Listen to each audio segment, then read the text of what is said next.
Con questo progetto di legge intendiamo valorizzare il ruolo dell'agricoltura sociale come un modello di inclusione e di sviluppo sostenibile. L'obiettivo è quello di potenziare l'efficacia degli interventi e dei servizi socioassistenziali in ambito agricolo, promuovendo un approccio che ponga al centro le persone ed il territorio.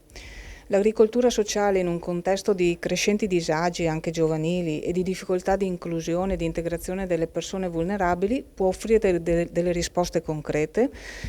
favorendo percorsi di recupero e di inclusione. È infatti possibile creare nuove opportunità sociolavorative ed educative, rispondendo in modo innovativo ai bisogni delle comunità locali e aiutando chi è più in difficoltà a trovare una strada verso il futuro.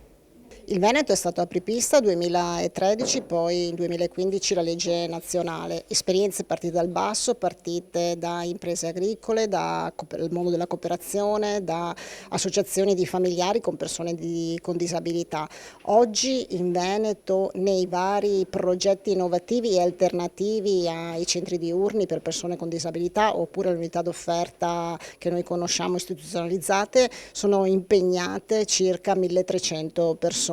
che possono essere persone con disabilità, ma persone che hanno problemi psichici, problemi legati alle dipendenze oppure detenuti o ex detenuti. È un modo molto innovativo perché queste persone possono anche acquisire una professionalità, delle competenze che poi può essere utile nel momento dello sgancio. Le fattorie sociali rappresentano effettivamente una innovazione, ma un'alternativa vera e propria a quello che cercano sempre più le famiglie, perché stare all'aria aperta, contatto con la natura, ma anche e soprattutto assumere le competenze per poi avere un lavoro nel momento dello sgancio, nel momento del ritorno alla quotidianità e alla normalità. Le fattorie sociali oggi iscritte sono 37, con questo provvedimento speriamo che questo numero aumenti, grazie a questo si avrà una normativa che consente all'agricoltore di meglio finalizzare quelli che sono i servizi legati all'aspetto sociale e soprattutto un aspetto molto importante della nuova norma è una sburocratizzazione rispetto a tutte le aziende